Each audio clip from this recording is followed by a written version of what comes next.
चलो लिखो elimination reaction.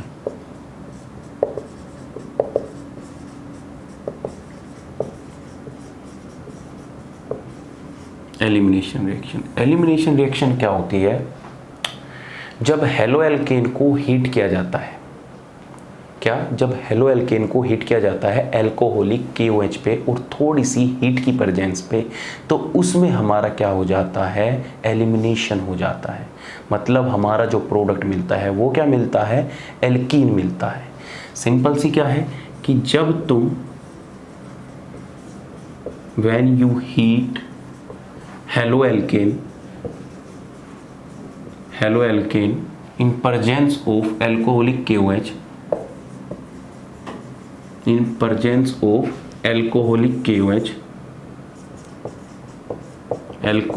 KOH, then elimination product will form, then alkene product लिख सकते हो, then alkene product will form,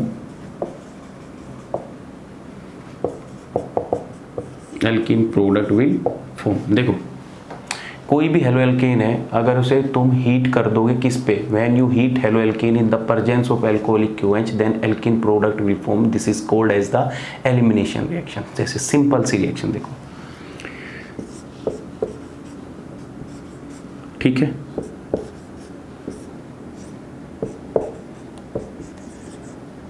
Br और इसको क्या बोलते हैं? H। जैसे ही तुम इसको एल्कोहलिक KOH की प्रेजेंस पे हीट करोगे, एलिमिनेशन प्रोडक्ट जब भी मिलेगा तुम्हें हीट हमेशा मिलेगी। तो OH काम क्या करेगा? देखो एल्कोहलिक KOH का मतलब, देखो दो चीज मैं बता रहा हूं तुम्हें, एक होता है बेस और एक होता है न्यूक्लियोफाइल। आज तुम्हारा वो टाइम आ गया है जब तुम्हें बेस और न्यूक्लियोफाइल में डिफरेंस जानने का मतलब है।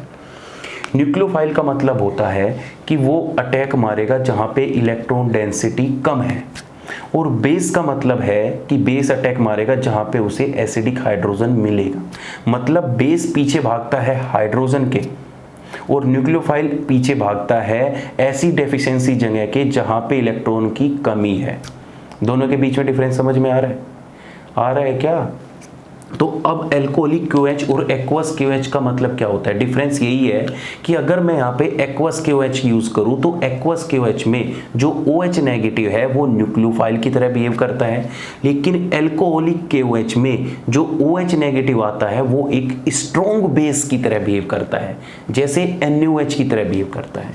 तो ये स्ट्रॉन्ग बेस OH नेगेटिव क्या काम करेगा? OH नेगेटिव इसके ऊपर अटैक मारेगा, हाइड्रोजन के ऊपर। जैसे ही हाइड्रोजन के ऊपर अटैक मारेगा, हाइड्रोजन यहां से निकलेगा, ये अपने इलेक्ट्रॉन इधर देगा और Br हमारा कहां निकल जाएगा? बाहर निकल जाएगा। क्या निकल जाएगा? बाहर। इसको हम बोलते हैं E2 एलिमिनेशन रिएक्शन भी बोलते हैं, या फिर हम इसको बोलते हैं बीटा एलिमिनेशन रिएक्शन भी। ये देखो ये क्या हो गया? अल्फा, और ये क्या हो गया? बीटा पोजीशन पर हाइड्रोजन। तो इस रिएक्शन को या तो हम क्या बोल सकते हैं? E2 एलिमिनेशन रिएक्शन भी बोलते हैं, या फिर हम क्या बोलते हैं? Beta elimination reaction. क्या हो रहा है? हाइड्रोजन एलिमिनेट हो रहा है कि नहीं हो रहा? तो जब ये हाइड्रोजन इधर से करेगा, Br बाहर निकलेगा, तो तुम्हारा क्या बन जाएगा? एल्कीन बन जाएगा। बनेगा कि नहीं बनेगा? ये देखो इस टाइप से एल्कीन बन जाएगा। इसी को हम बोलते हैं एलिमिनेशन रिएक्शन। तो एलिमिनेशन रिएक्शन का मतलब होता है हाइड्रोजन का एलिमिनेट होना, और तुम्हारा क्या फॉर्मेशन हो जाएगा? इधर वाटर फॉर्मेशन हो जाएगा। और ये किसकी प्रेजेंस में होगा? एल्कोहलिक KOH की प्रेजेंस में या स्ट्रॉन्ग बेस की प्रेजेंस में। क्या होगा? Strong base. स्ट्रॉन्ग बेस कैसे हो सकते हैं? जैसे KNS2, K positive NH2 negative, ये बहुत ज़्यादा स्ट्रॉन्ग बेस है। जैसे NaH, ये भी स्ट्रॉन्ग बेस है। जैसे टर्शियरी ब्यूटाइल ऑक्साइड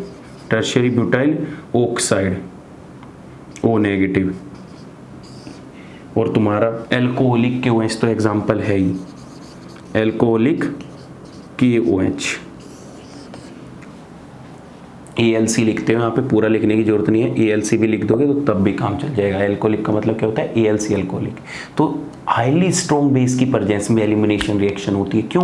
क्योंकि बेस आएगा वो हाइड्रोजन को एलिमिनेट करेगा और हाइड्रोजन के जो इलेक्ट्रॉन यहाँ से छोड़ के जाएंगे वो Br को बाहर निकाल देंगे। कहानी यहाँ तक सिंपल थी जब तक हमारे पास सिमेट्रिक एल्कीन गिवन थी, लेकिन अगर मैं इसको एसिमेट्रिक कर दूं, कैसे? जैसे देखो नेक्स्ट क्वेश्चन, जैसे एलिमिनेशन समझ में आया? सिंपल सा, जब कभी तुम हेलो एल्केन को एल्कोहलिक QH की प्रेजेंस पे हीट करोगे तो तुम्हें एल्कीन मिलेगी। इस रिएक्शन को ही हम क्या बोलते हैं, एलिमिनेशन रिएक्शन बोलते हैं। बहुत सिंपल है, और तुम्हारे सिलेबस में बस एल्कोहलिक QH का ही यूज हो रखा है, और बाकी इतने जो बेस लिखे थे इनका कोई यूज नहीं है। बाकी होते तो इनकी प्रेजेंस पे भी है, लेकिन तुम्हारे टाइम पे नहीं, NCERT में इतना ज़्यादा नहीं है। जैसे मैं तुम्हें सिंपल से एक क्वेश्चन दे दूं कि CH3 CH2 CH2 CH2Br, ठीक है, और तुमसे बोल दूं कि इसकी रिएक्शन किस पे करा। एक बार तो एल्कोहलिक KOH की प्रेजेंस पे करा, और दूसरी रिएक्शन में बोल दूं एक्वस KOH की प्रेजेंस पे करा। ACQ ALC, एल्कोहलिक QH की प्रेजेंस पे और एक्वस QH की प्रेजेंस पे। तो एल्कोहलिक QH की प्रेजेंस पे ये दिखाएगा एलिमिनेशन रिएक्शन। क्या दिखाएगा? Elimination reaction. और एक्वस QH की प्रेजेंस पे ये दिखाएगा सब्स्टिट्यूशन रिएक्शन।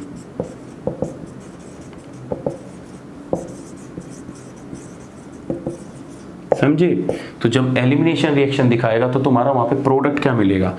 तुम्हारा प्रोडक्ट मिलेगा, देखो Br यहाँ पे प्रेजेंट है, तो Br की बगल में क्या है, इसको अल्फा पोजीशन, इसको बोलते हैं बीटा पोजीशन। तो बीटा पोजीशन से क्या निकल जाएगा? हाइड्रोजन। तो हाइड्रोजन निकलेगा, डबल बॉन्ड कहाँ आएगा? इस कार्बन के और इस कार्बन के बीच। तो तुम्हारा क्या आ जाएगा? CH3 CH2 CH double bond CH2। ये क्या हो गई? एल्कीन। मिल रहा है कि प्रोडक्ट एल्कीन का। और इस केस में जब एक्वस QH यूज करोगे तो कुछ नहीं करेगा, OH नेगेटिव इसके ऊपर अटैक करेगा और Br को क्या कर देगा? बाहर कर देगा। तो तुम्हारा इस केस में प्रोडक्ट क्या हो जाएगा? CH3 CH2 CH2 CH2OH। बताओ, यहां तुम्हें मिल रहा है एल्कोहल और वहां पे तुम्हें मिल रही है एल्कीन। बताओ, बात क्लियर है कि नहीं है? एलिमिनेशन का मतलब क्या हो गया? सिंपल सा एलिमिनेट करना। हाइड्रोजन का एलिमिनेट किया यहाँ से, इस पोजीशन से। जहाँ ब्रोमीन प्रेजेंट होगा उसकी साइड वाला जो हाइड्रोजन होगा बीटा पोजीशन पे, वो ही एलिमिनेट होगा। और इस केस में बीटा हाइड्रोजन क्या है? सिर्फ यही प्रेजेंट है। अभी तो कोई मैंने सेलेक्टिविटी का केस नहीं दिया, कर लोगे, कोई दिक्कत है? कोई दिक्कत नहीं है, सिंपल है। ध्यान रखना, जब कभी एल्कोहलिक QH दे तो उसमें बनती है एल्कीन, और जब तुम्हें एक्वस QH दे तो वहां पे सब्स्टिट्यूशन रिएक्शन होके क्या बनता है? एल्कोहल। चलिए नेक्स्ट क्वेश्चन देखिए।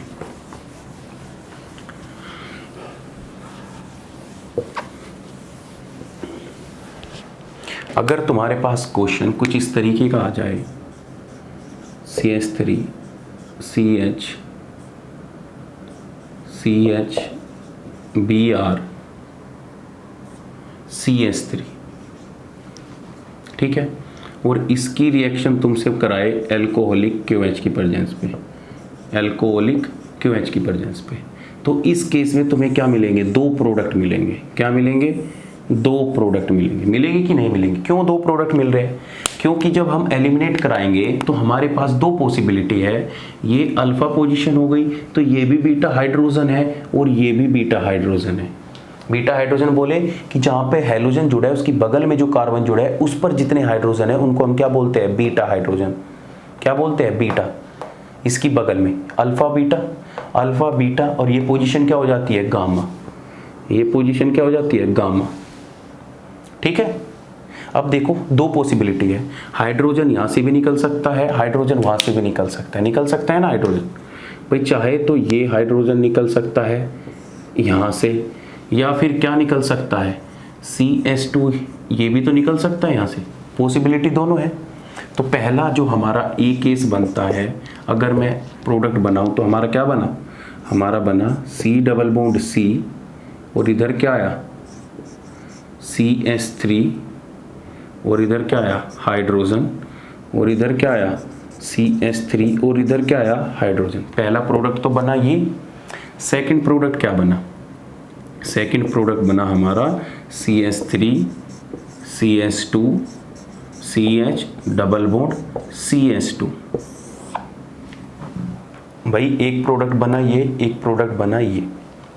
इस प्रोडक्ट में भी फिर दो पॉसिबिलिटी है, या तो हमारा सिस बन सकता है या हमारा ट्रांस बन सकता है। ये देखो ये CH3 सिस या ट्रांस। अगर हम इन दोनों प्रोडक्ट में बात करें, देखो ध्यान से, पहले आती है सिलेक्टिविटी ऑफ एल्कीन की, कौन सी एल्कीन ज़्यादा स्टेबल होती है। तो हमेशा ये रूल रख लो कि more substituted alkene will be highly stable. क्या? More substituted alkene, more substituted alkene will be more stable, will be more stable।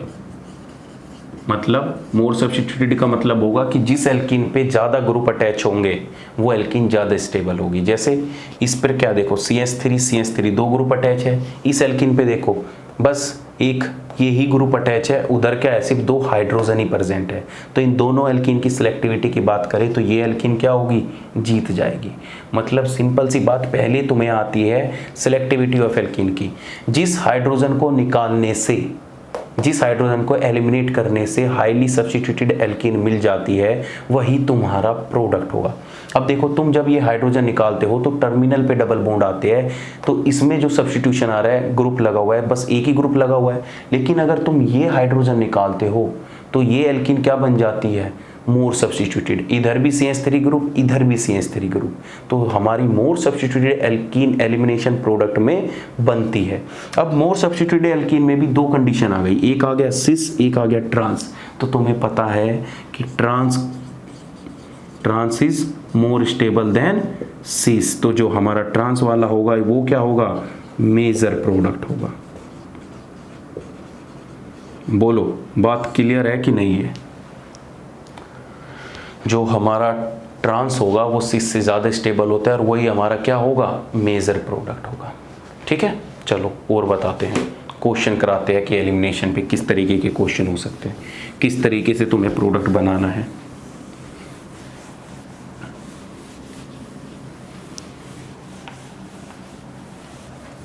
जैसे मैं तुम्हें क्वेश्चन दे दूं,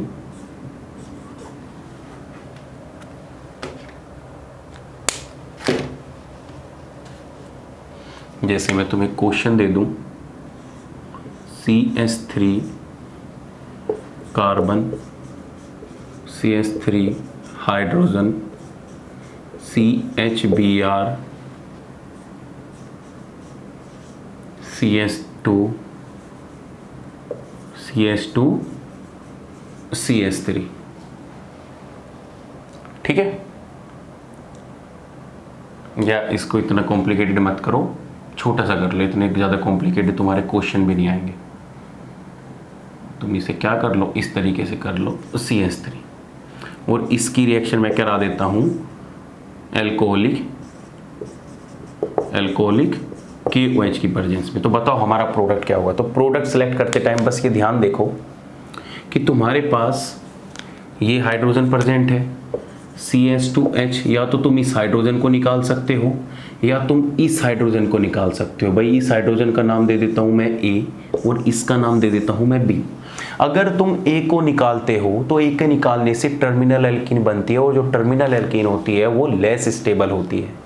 और इस हाइड्रोजन को निकालोगे तो मोर सब्स्टिट्यूटेड एल्कीन बनती है, और मोर सब्स्टिट्यूटेड एल्कीन ज़्यादा स्टेबल होती है। तो हमारा जो इसका प्रोडक्ट बनेगा, ये हाइड्रोजन निकलेगा और ये Br बाहर आएगा, तो C डबल बॉन्ड C, यहाँ पे क्या आ जाएगा CH3, और इधर क्या आ जाएगा CH3 और CH3। यही हमारा क्या होगा? मेजर प्रोडक्ट होगा। बोलो चलो इसका सिस बताओ, ये सिस है कि ट्रांस है? क्या बोलोगे इसको? सिस बोलोगे कि ट्रांस बोलोगे? अच्छा, इसमें भी सिस और ट्रांस निकाल दिया, शर्म नहीं आ रही?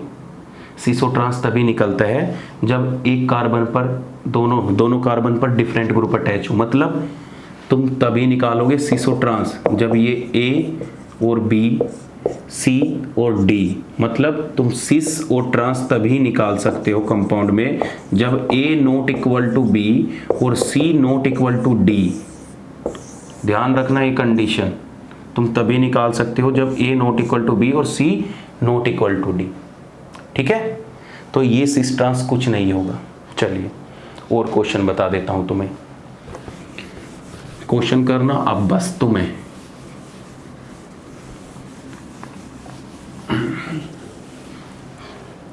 चलो question number first,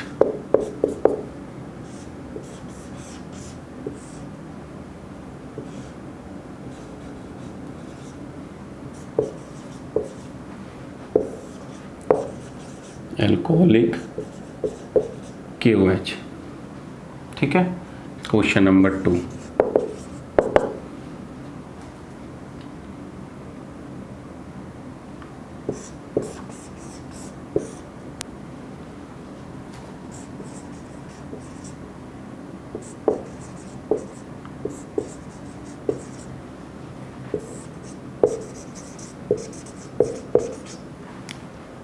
alcoholic KOH। ठीक है, क्वेश्चन नंबर 3,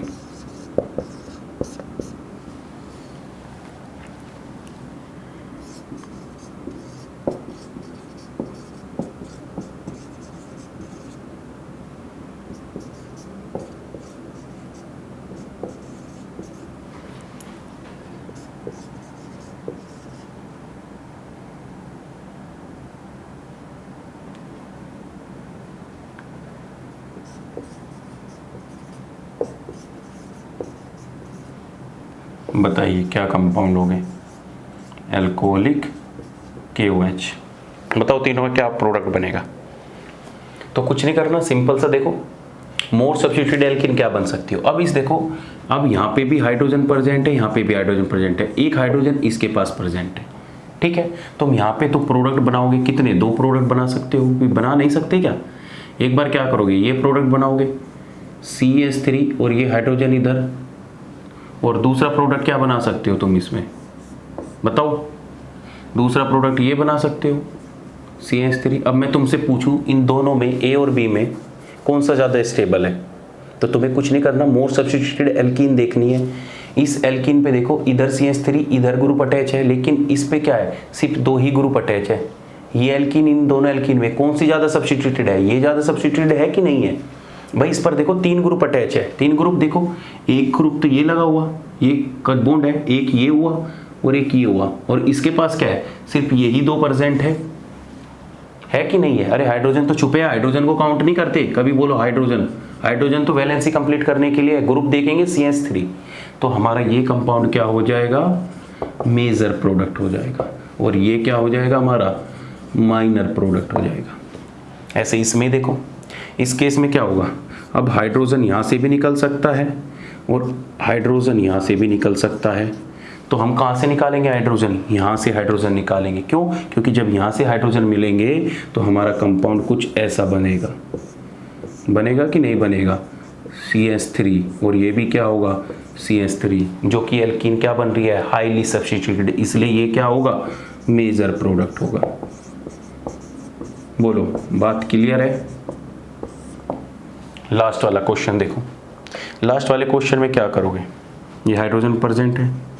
अब देखो, तुम यहाँ से हाइड्रोजन निकाल सकते हो और यहाँ से हाइड्रोजन निकाल सकते हो, दोनों में बात क्या आ रही है, सेम आ रही है कि डिफरेंट आ रही है? बताओ जल्दी। देखो चलो मैं रफ कर देता हूँ, ऊपर वाले क्वेश्चन कर लिए ना एलिमिनेशन वाले, तो ऐसे ऐसे क्वेश्चन ही आएंगे, ज़्यादा डिफिकल्ट क्वेश्चन नहीं होते तुम्हारे। बस एल्कोहलिक KOH देखो और एल्कीन बना दो, और जो एल्कीन मोर सब्स्टिट्यूटेड होगी वही तुम्हारी क्या होगी, स्टेबल एल्कीन होगी। अब देखो इसमें, अब देखो जब इसमें करोगे तो तुम्हारे क्या प्रोडक्ट बन सकते हैं, या तो ये हाइड्रोजन इधर से निकल सकता है या ये हाइड्रोजन इधर से निकलता है। इसका A मान लो, इसका B मान लो। तो पहले मैं क्या बना रहा हूँ, B से क्या बने, 2 प्रोडक्ट। देखो पहला प्रोडक्ट क्या बना, C डबल बॉन्ड, C इधर क्या है CH3 और इधर क्या है C2H5। ठीक है, इस एल्कीन पे इधर क्या है हाइड्रोजन और इधर क्या है CH3 ठीक है। इस एल्कीन पे देखो, इस एल्कीन पे क्या होगा जब तुम इससे बनाओगे, ये किससे बनी A से, जब तुम B से बनाओगे तो C डबल बॉन्ड आ गया, इधर क्या आ गया हाइड्रोजन और इधर क्या आएगा CH। एक कंपाउंड ये बना, कैमरा ऑफ हो जाता है बीच में तो उसमें लिख लिया था। देखो होता क्या है एक कंपाउंड ये आया और एक कंपाउंड वो आया, मुझे बताओ दोनों में से ज़्यादा स्टेबल कौन है। तो कुछ नहीं, कार्बन के साथ देखो 1 2 3 ग्रुप अटैच है, अरे उसके पास भी 3 ग्रुप अटैच है। अब देखो उसके पास एक हाइड्रोजन CH वो है CH3, इसके पास भी CH3 है और C2H5 है, मतलब एक साइड कॉमन हो गई। अब दूसरी साइड देखो, दूसरी साइड में ये हाइड्रोजन है, ये भी हाइड्रोजन है, बात ठीक है। सेकंड साइड में क्या है, कार्बन के पास हाइड्रोजन है, इसके पास भी हाइड्रोजन है, कार्बन के पास CH3 है, इसके पास भी CH3 है, लेकिन यहाँ पे कार्बन के पास फिर से CH3 है, लेकिन यहाँ पे कार्बन के पास क्या है C2H5। इसलिए जो ये कंपाउंड होगा ये क्या होगा मेजर होगा और ये क्या होगा माइनर होगा। ठीक है, इतना डिफरेंस नहीं आता, हालांकि इतना हार्ड क्वेश्चन भी नहीं आएगा, बस ये तुम्हें कंसेप्ट समझाने के लिए है। क्वेश्चन तो बड़े इजी आएंगे तुम्हें, जब मैं तुम्हें भारी क्वेश्चन कराऊंगा, थोड़े डिफिकल्ट से कराऊंगा, तभी तो तुम्हें इजी वाले क्वेश्चन ऐसे चुटकी में कर दोगे तुम। अगर तुम्हें छोटे छोटे इजी क्वेश्चन करा दूं जो जनरली कराते हैं तुम्हारे टीचर, फिर क्या मजा आएगा बताओ। वो हार्ड क्वेश्चन पे कभी हाथ ही नहीं डालते और फिर जब तुम एग्जाम में जाते हो तुम्हें पता ही नहीं रहता वो ये क्वेश्चन कैसे आया, कुछ अलग सा क्वेश्चन आ गया तो कैसे अप्रोच करोगे। ठीक है, तो ये जितनी भी सारी रिएक्शन थी ये थी सारी हेलो एल्केन की। किसकी थी, हेलो एल्केन की। अब हम जो नई रिएक्शन पढ़ेंगे, अब हम पढ़ेंगे प्रिपरेशन ऑफ हेलो एराइन या एराइल हैलाइड। अब तक हमने मैं कभी अब तक बात की कोई भी एरोमेटिक कंपाउंड या एराइल हैलाइड बनाने की बात की नहीं की। अब हम जितनी भी सारी रिएक्शन पढ़ने वाले हैं वो सारी की सारी क्या होगी एराइल हैलाइड की। अब देखो सबसे पहले जब हम प्रिपरेशन ऑफ एराइल हैलाइड डाल लो, हेडिंग क्या डाल लो aryl halide. Aryl halide, aryl halide में तुम्हें पता है कि तुम्हें बेंजीन के ऊपर क्या लगाना है, ग्रुप लगाना है। क्या लगाना है, ग्रुप क्लोराइड। ये तुम्हारा प्रिपेयर हो गया एराइल हैलाइड। उससे पहले तुम्हें एक चीज सीखनी पड़ेगी जिसको हम बोलते हैं इलेक्ट्रोफिलिक सब्स्टिट्यूशन रिएक्शन या एरोमेटिक इलेक्ट्रोफिलिक सब्स्टिट्यूशन रिएक्शन। क्या होती है इलेक्ट्रोफिलिक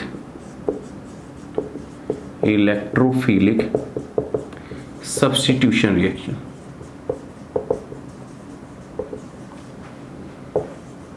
इलेक्ट्रोफिलिक सब्स्टिट्यूशन रिएक्शन से समझ में आया तुम्हें। इलेक्ट्रोफिलिक सब्स्टिट्यूशन रिएक्शन का जैसे न्यूक्लियोफिलिक सब्स्टिट्यूशन रिएक्शन होती है उसी प्रकार जो हमारे एरोमेटिक कंपाउंड होते हैं, ये क्या है एरोमेटिक, तुम्हें बता चुका हूं मैं। जो भी एरोमेटिक कंपाउंड होते हैं वो क्या देते हैं इलेक्ट्रोफिलिक सब्स्टिट्यूशन रिएक्शन होते हैं। अब इलेक्ट्रोफिलिक सब्स्टिट्यूशन रिएक्शन होती क्या है, देखो होती ये है कि जब हमारे पास कोई बेंजीन प्रेजेंट है इस तरीके से, तो हमें पता है कि बेंजीन के पास पाई इलेक्ट्रॉन डेंसिटी है, मतलब इसकी इलेक्ट्रॉन डेंसिटी पहले से ही हाई है। तो हम इसकी रिएक्शन कराते हैं किसी भी इलेक्ट्रोफाइल से, मतलब एक ऐसे स्पीसीज जिसके साथ कैसा होता है पॉजिटिव चार्ज होता है, वो इसके ऊपर अटैक करता है। ठीक है, इसके ऊपर क्या करेगा अटैक, ये नहीं करेगा, अपोजिट करा रहा हूं मैं। अटैक कैसे होता है, अटैक भी सुन लो। अटैक कैसे होगा, इलेक्ट्रॉन डेंसिटी इसके ऊपर अटैक करेगी। अटैक करते ही हमारा क्या स्ट्रक्चर बन जाएगी, कुछ इस तरीके से स्ट्रक्चर बन जाएगी। क्या कि ये डबल बॉन्ड, ये डबल बॉन्ड।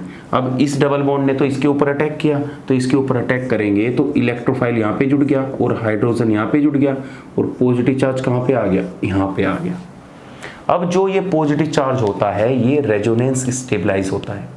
पहला क्वेश्चन तो तुम्हारा यहीं से ही आता है कि सर हम इलेक्ट्रोफाइल का अटैक करा रहे हैं, न्यूक्लियोफाइल का नहीं करा सकते क्या। न्यूक्लियोफाइल का भी अटैक करा के मैं तुम्हें बताऊंगा, लेकिन जनरली अगर तुम्हें बेंजीन रिएक्शन दे रखी है, ये देखो ये न्यूक्लियोफाइल है, इसके पास पहले से ही इलेक्ट्रॉन डेंसिटी इतनी आई है, अगर मैं न्यूक्लियोफाइल का अटैक करूंगा तो बेंजीन पे कैसा आएगा, नेगेटिव चार्ज आएगा, और नेगेटिव चार्ज तो हमेशा अनस्टेबल ही होता है, कार्बन पे होता है कि नहीं होता, लेकिन पॉजिटिव चार्ज क्या है, स्टेबलाइज है। कैसे स्टेबलाइज है, ये देखो इस तरीके से स्टेबलाइज है, इस तरीके से स्टेबलाइज है, रेजोनेटिंग स्ट्रक्चर बनेगी। तो जब इसकी रेजोनेटिंग स्ट्रक्चर बनेगी तो पहली रेजोनेटिंग स्ट्रक्चर कैसे बनी, ये डबल बॉन्ड इधर आया, पॉजिटिव चार्ज इधर आया, यहाँ पे हमारा इलेक्ट्रोफाइल प्रेजेंट था, यहाँ पे हाइड्रोजन था, ये डबल बॉन्ड थे पहली। सेकंड रेजोनेटिंग स्ट्रक्चर कैसे बनेगी कि ये इधर चला जाएगा, तो इधर जाते ही हमारा क्या हो गया, इस तरीके की स्ट्रक्चर बनी। अरे बनी कि नहीं बनी, इलेक्ट्रोफाइल और ये हाइड्रोजन और ये पॉजिटिव चार्ज, ठीक है। अब उसके बाद क्या होता है, उसके बाद क्या होता है कि जो हमारा हाइड्रोजन है वो एलिमिनेट हो जाता है। वो क्या करेगा, इसकी बगल में पॉजिटिव चार्ज आ गया तो हाइड्रोजन अपने इलेक्ट्रॉन इसको दे देता है और खुद बाहर निकल जाता है। खुद क्या निकलेगा, बाहर निकल जाएगा H पॉजिटिव की फॉर्म में, और हमारी रिएक्शन क्या आ जाएगी, इस तरीके का जो हमारा कंपाउंड है वो क्या हो जाएगा, फॉर्म हो जाएगा। इसी रिएक्शन को हम बोलते हैं इलेक्ट्रोफिलिक सब्स्टिट्यूशन रिएक्शन। क्यों बोल रहे हैं, क्योंकि इलेक्ट्रोफाइल ने हाइड्रोजन को सब्स्टिट्यूट कर दिया, मतलब हाइड्रोजन को बाहर निकाल दिया, इसलिए इस रिएक्शन का नाम क्या होता है, इलेक्ट्रोफिलिक सब्स्टिट्यूशन रिएक्शन। देखो ध्यान से, इलेक्ट्रोफाइल ने इसके ऊपर अटैक किया, अटैक करेंगे तो अटैक पाई इलेक्ट्रॉन डेंसिटी करती है हमेशा। कोई भी इलेक्ट्रॉन डेफिशिएंट और इलेक्ट्रॉन रिच में हमेशा pi electron rich density attack करेगी इलेक्ट्रॉन डेफिशिएंट पे। तो इसने इसके ऊपर अटैक किया, अटैक करने के बाद यहाँ पे क्या आ गया, पॉजिटिव चार्ज। अब जैसे ये पॉजिटिव चार्ज तो स्टेबलाइज है, कैसे, रेजोनेंस के थ्रू। देखो वो रेजोनेटिंग स्ट्रक्चर, ये रेजोनेटिंग स्ट्रक्चर बन रही है कि नहीं बन रही। तो एक बार एरो ऐसे दिखाओगे तो मैंने कंटिन्यूसली में दिखा दिया था तुम्हें, पहले एरो ऐसे दिखाओगे तो वहाँ पे पॉजिटिव चार्ज आएगा, फिर सेकंड एरो दिखाओगे तो वहाँ पे, और जब फाइनल आ जाता है तो हम क्या करते हैं, हाइड्रोजन को बाहर निकाल देते हैं। मैं चाहता तो हाइड्रोजन को डायरेक्ट यहाँ से भी बाहर निकाल सकता था, तब भी कोई प्रॉब्लम नहीं थी। मैं चाहूँ तो इस हाइड्रोजन को इधर से भी बाहर निकाल दूँ, तब भी कोई दिक्कत नहीं है, क्योंकि हमें रिंग पे क्या करना है, इलेक्ट्रोफाइल को ऐड करना है। ये देखो, तो जितनी भी हमारी रिएक्शन होती है एरोमेटिक कंपाउंड के साथ, अगर हमें एराइल हैलाइड या एराइल नाइट्राइल कुछ भी बनाना है, वो सारी की सारी रिएक्शन क्या होती है, इलेक्ट्रोफिलिक सब्स्टिट्यूशन रिएक्शन। मतलब हमें एक इलेक्ट्रोफाइल की ज़रूरत होती है रिएक्ट कराने के लिए। तो तुम कोई भी बेंजीन की रिएक्शन देखते हो, alkylation, acylation, nitration, sulphonation, halogenation, जितनी भी रिएक्शन होती है सारी की सारी रिएक्शन को क्या बोलते हैं, इलेक्ट्रोफिलिक सब्स्टिट्यूशन रिएक्शन। जैसे एग्जाम्पल देखो,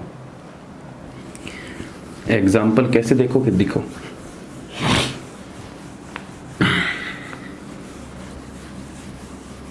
example of electrophilic substitution reaction.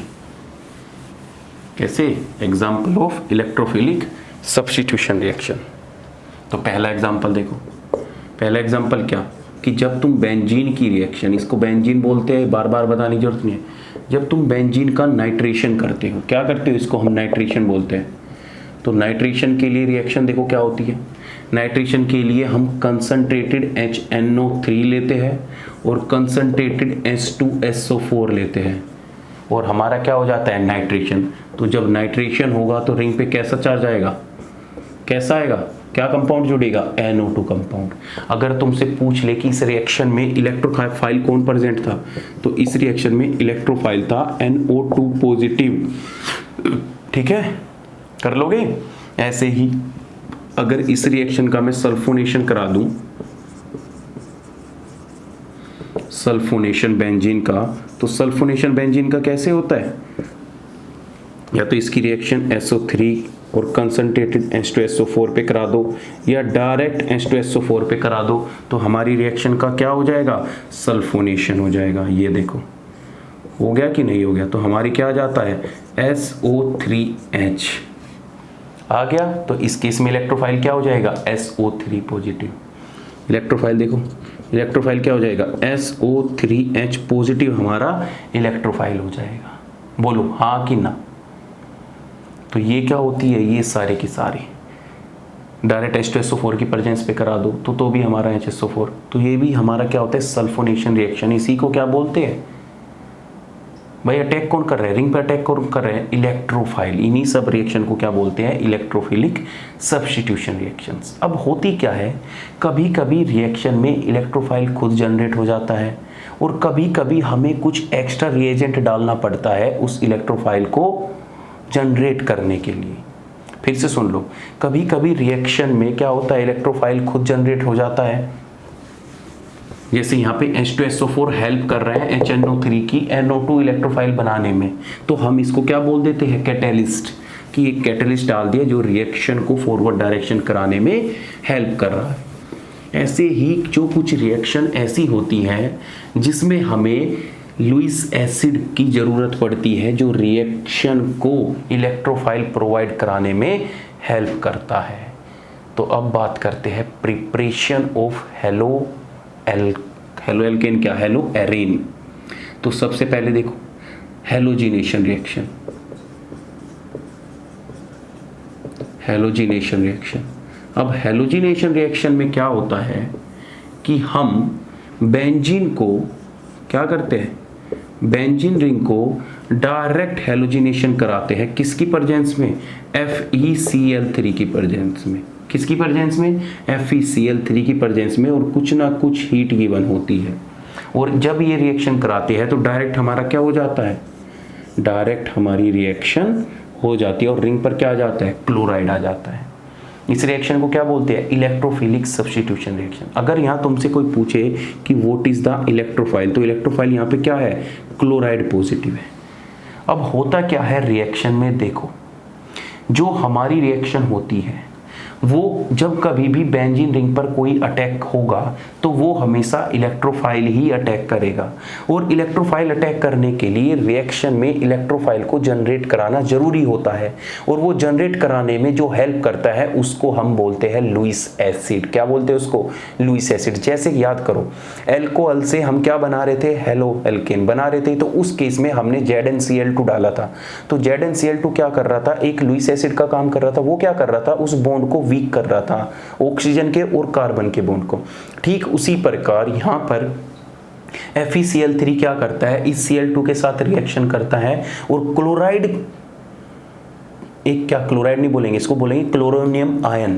Chloronium ion क्या बनाता है, इलेक्ट्रोफाइल बनाता है। तो क्या करेगा, देखो ध्यान से, Cl2 प्लस के FeCl3 ये इसके साथ रिएक्शन करेगा। रिएक्शन करने के बाद Cl पॉजिटिव हमारा इलेक्ट्रोफाइल जनरेट हो जाता है, प्लस FeCl4 नेगेटिव हमारा फॉर्म हो जाता है। अब हमें तो पता है हमें अटैक किसका कराना है, Cl पॉजिटिव का। तो ये क्या काम करता है, इसको बेंजीन रिंग दिखती है, ये इस तरीके से बेंजीन रिंग, और ये क्या होता है, क्लोराइड पॉजिटिव। इधर से ये इसके ऊपर अटैक करता है। अटैक करने के बाद हमारा क्या हो जाता है, ये देखो, ये देखो, इधर क्या आ गया, क्लोराइड, ठीक है, और ये क्या है, हाइड्रोजन, और यहाँ पे क्या आ जाता है, पॉजिटिव चार्ज आ गया। अब सिंपल सा FeCl4 नेगेटिव क्या काम करता है, FeCl4 नेगेटिव इस हाइड्रोजन के ऊपर अटैक करता है। अटैक करने के बाद क्या करेगा, इसके इलेक्ट्रॉन इसको दे देगा और सिंपल सा तुम्हारा प्रोडक्ट क्या बना देगा, हेलो एरेन बना देगा। तो ये क्या आ जाएगी, सिंपल सी डबल बॉन्ड आ जाएगा और यहाँ पे क्या बन जाएगा, हेलो एरेन। तो अगर तुमसे कोई क्वेश्चन में पूछ ले what is the role of FeCl3, और यहाँ पे कोई भी लुईस एसिड हो सकता है, ये क्या है, एक लुईस एसिड है, एक लुईस एसिड है which helps in to generate the electrophile, which helps to generate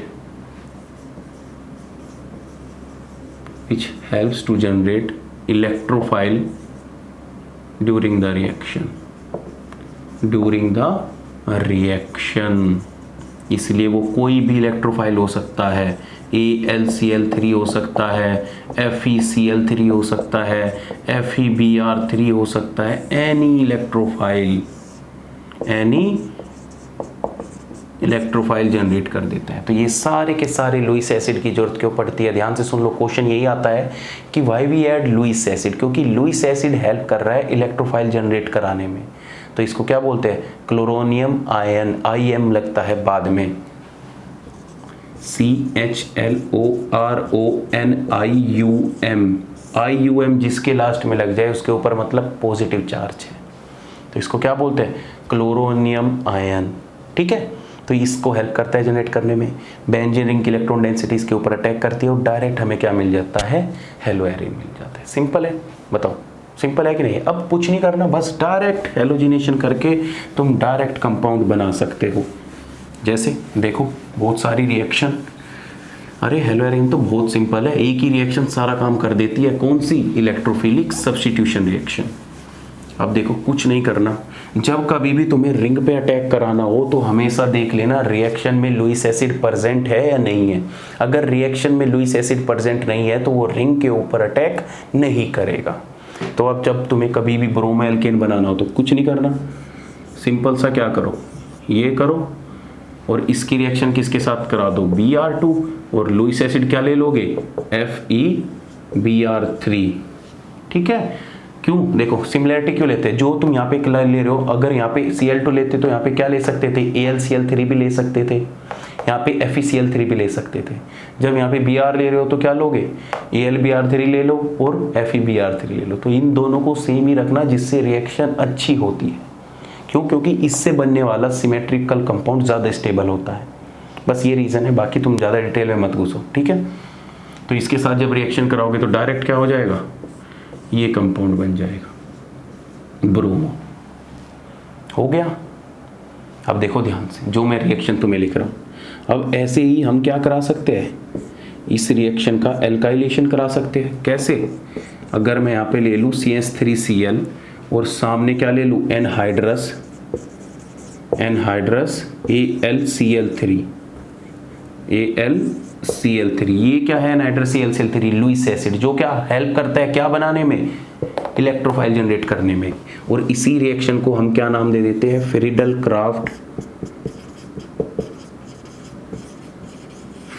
craft alkylation. क्या बोल देते हैं हम इसको, फ्रीडल क्राफ्ट एल्काइलेशन। अब देखो इस रिएक्शन में होता क्या है, ये जो CH3Cl है ये AlCl3 के साथ अटैक करता है। AlCl3 के साथ अटैक करने के बाद CH3 कार्बोकैटायन बनाता है, मतलब एक इलेक्ट्रोफाइल बन रहा है, प्लस के AlCl4 नेगेटिव बना लेता है। तो हमारा तो रिएक्शन में इलेक्ट्रोफाइल जनरेट हो गया, और जनरेट किसने किया, लुईस एसिड ने। इसका मतलब ये रिएक्शन हो सकती है। तो जब कभी भी तुम्हें कोई एल्काइलेशन कराना है रिंग पे तो हमेशा देखना वहाँ पे लुईस एसिड प्रेजेंट है, एनहाइड्रस AlCl3 या नहीं है।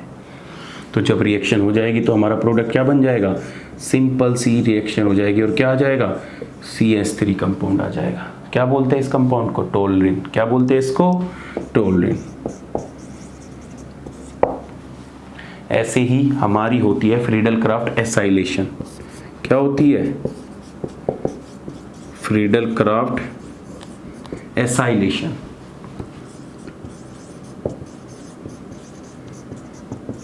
फ्रीडल क्राफ्ट एसाइलेशन में क्या होता है कि हम बेंजीन रिंग लेते हैं इस तरीके से और इसकी रिएक्शन कराते हैं CH3C double bond O Cl के साथ, और लुईस एसिड क्या लेंगे फिर से, एनहाइड्रस AlCl3, इसके साथ रिएक्शन लेते हैं और प्रोडक्ट क्या बनेगा, कुछ नहीं करना, क्लोराइड को बाहर निकाल दो, क्लोराइड को बाहर निकालो, क्या बनेगा, इलेक्ट्रोफाइल। ये हमारा इलेक्ट्रोफाइल बनेगा, ये वाला, क्योंकि एल्यूमिनियम Cl3 क्या ले जाएगा, क्लोराइड को, और क्या बना लेगा, AlCl4 नेगेटिव। तो हमारा इस केस में जो कंपाउंड बनता है वो क्या बनता है, ये कंपाउंड बनता है COCH3। इसी रिएक्शन को क्या बोलते हैं, फ्रीडल क्राफ्ट एसिटाइलेशन। ध्यान रखना, एसाइलेशन बोलते हैं। सुन लो मेरी बात, ये रिएक्शन बहुत फेमस है क्योंकि बहुत बार ये एग्जाम में पूछी जा चुकी है। फ्रीडल क्राफ्ट एल्काइलेशन और फ्रीडल क्राफ्ट एसाइलेशन। ठीक है, सिंपल है, कुछ नहीं करना। लुईस एसिड देखो, लुईस एसिड प्रेजेंट है कि नहीं है, एनहाइड्रस AlCl3। अगर लुईस एसिड प्रेजेंट है तो रिएक्शन रिंग पे हो जाएगी, अदरवाइज रिंग पे रिएक्शन नहीं होगी। ठीक है, चलिए।